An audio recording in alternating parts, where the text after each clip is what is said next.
Which teams pose the biggest threat to Georgia the rest of the way out? And let's be honest, the rest of the way out is a likely playoff berth for the Georgia Bulldogs. Have the game against Alabama in the SEC Championship next week. Have Georgia Tech this week.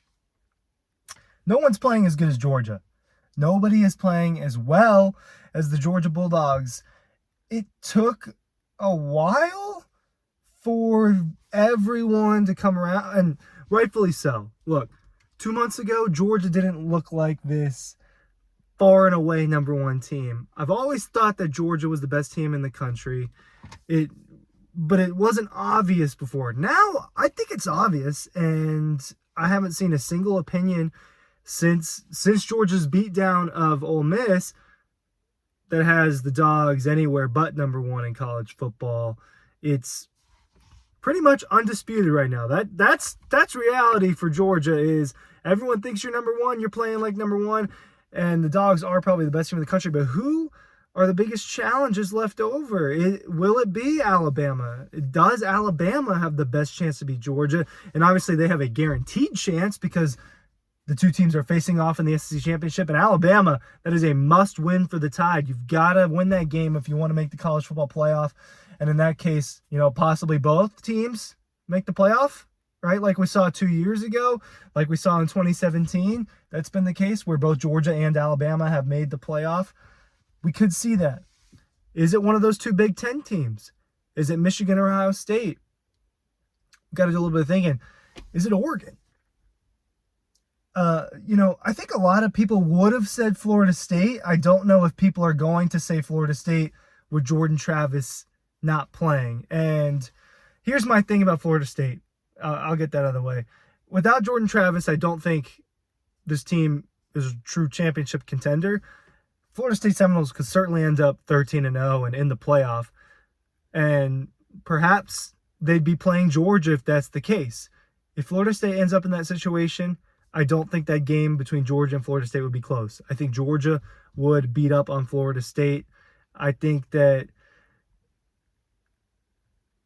it just seemed like Florida State was ranked higher than they actually were. That win over LSU wasn't super impressive to me. I saw a graphic that had LSU as the biggest win for Florida State and had Clemson as the second biggest win. And they barely beat Clemson. You honestly can argue that Clemson should have beaten Florida State. And that... Let's just pull it up. I've got my laptop. I've got internet connection. We're just sitting here. I'm not in Athens. So I don't have a studio. Or a makeshift studio, I rather should say. I mean, I just got to pull back up with the Florida State stuff. Shouldn't have been that hard of a struggle against Miami if you're a true contender. Shouldn't have been that hard of a struggle against Boston College. Shouldn't have been that hard of a struggle against Clemson. I think they struggled for a really, really long time with a Duke team that didn't have a quarterback. The Pittsburgh game's kind of whatever. You were down 13-0 to North Alabama. So that's my take on Florida State. I think Florida State would have a really, really, really, really hard time with Georgia, even though they had the formula, which is a really good quarterback that can make plays and really good playmakers on the outside. Teams without that don't beat Georgia, and we'll get into it. Ryan Curley from Dawg Post. Thanks for sticking with me about halfway through here, talking about which teams have the best chance to beat Georgia. And basically the last 2 minutes, I was ruling out that it's not Florida State. I don't think that Florida State has a great chance to beat Georgia if that was the case. Let's look at a different team. Texas. I want to rule out the people I don't think first. Texas, I also think would struggle with Georgia. Offense, balance, defense, solid, but not great. I also just don't think that Texas has the extra gear on offense that it would take to beat Georgia. You got to have that extra gear. A handful of times this year, it's like, wow, Texas might put up 6-down team, and they just never really got to that point offensively. Quinn Ewers is a really, really good talent. I still think he's a little bit more raw than people like to admit. Now, Texas, I just think they stall too much offensively for stretches. And Texas, yes, the best defense that Texas has played was Alabama's, and they put up 34 on the road. It's impressive what Texas did. That was a long time ago, and they haven't looked as good as they did back then in September. It's been a long time since then. I think Texas would have a better chance than Florida State would. I really just have been low on Florida State this whole time, and I'm sorry to the Seminole fans out there. That's just been my case with that thing. But A.D. Mitchell, Xavier Worthy, Jonathan Brooks, they have good weapons. But the defense would be porous enough for Georgia to score on it, and I think that offensively, if Texas got into a shootout with the Dogs, they'd be in trouble. Now, let's legitimately look at these 5 teams, Oregon and Washington. I think Oregon will win the rematch against Washington, which is what will happen in the Pac-12 championship, would be my guess. I think that Oregon would win that rematch. I think Oregon has an argument to be the team that could beat Georgia, the team that could beat the Dogs. Top 10 scoring defense, top 10 scoring offense. Bo Nix is at like 80% completion clip. He's a real Heisman finalist here. I think that the rematch between Oregon and Washington it will be for a playoff spot. It will be for the Heisman Trophy. There's going to be so much riding on that game at this point in time is what I'm guessing is going to happen. And I think that this Oregon offense can put up 60 in a heartbeat. I think the Oregon's defense is one of the better ones there out west. It's not fantastic. It held USC to way less points than Washington's defense did. At the end of the day, that's the real case, is Washington has had to fight harder to beat some of these teams. So I think Washington would have a harder time against Georgia.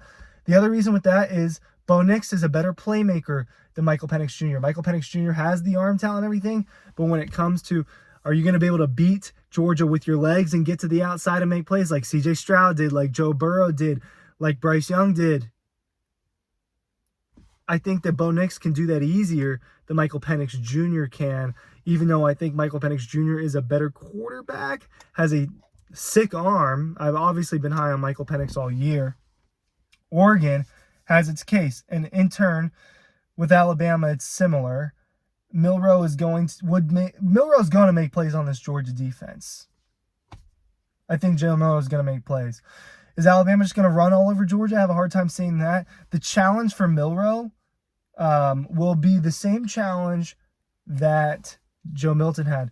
Can you beat Georgia in the middle? If the run game's not working, and if the deep ball's not working, can you beat Georgia in between that? That will be the challenge for Jalen Milroe. And I haven't really seen Jalen Milroe be able to do that. Now, when you transfer over to these 2 Big Ten teams, Ohio State and Michigan, which I currently are viewing in the same light. I think they're about dead even. I think Michigan, my guess is that Michigan's going to slip past Ohio State in this game. 2 really good defenses, 2 offenses that I haven't been super high on, and I think they've been inconsistent. Ohio State's offense is playing better right now than Michigan's, and that's the truth. I think the home field advantage will matter for the Wolverines. I think Michigan would have a harder time with Georgia than Ohio State would, and it is because of the weapons. I mean, it really comes down to that. A team without super elite weapons is not going to beat Georgia. And Michigan has some good ones on the outside, but they don't have a Marvin Harrison Jr. And Blake Corum's really good, and that run game is really good. I mean, Travion Henderson and that Ohio State run game, I don't think is a slouch. And Ohio State's defense is really good, guys. I mean, the last 2 games, I think not really allowing more than 10 points in these last 2 games. Michigan did that for the entire year leading up to that Penn State game, and they did shut down Penn State offensively. I don't think that should be ignored. Oregon and Alabama pose a bigger threat right now, in my opinion. I think that these teams would have a hard time scoring against Georgia, and what would be interesting is, could they consistently stop Georgia? Which team is most suited to consistently stop Georgia? It's probably those 2 Big Ten teams. I just have a harder time seeing them score. That's the thing. When it comes to the 4 teams I'm looking at with the best chance to beat Georgia, in my opinion, are Oregon, Alabama, Michigan, and Ohio State. For Michigan and Ohio State, I think their struggle would be similar. It would be, how do we score against this Georgia defense? Our offenses are not quite as prolific. For the other 2, I think it would be, how do we stop Georgia from scoring? As good as Oregon's defense has been, as good as Alabama's defense has been, Georgia's offensive line has been sick this year with how deep it could be. Georgia's weapon room, offense, wide receivers, has gotten better because it's gotten healthier. I think this Dawgs offense is something hard to deal with. Those are the 4 teams that Georgia would struggle the most with. The sleeper one being Georgia's biggest trouble, I think, is the Oregon Ducks. What do you think about that?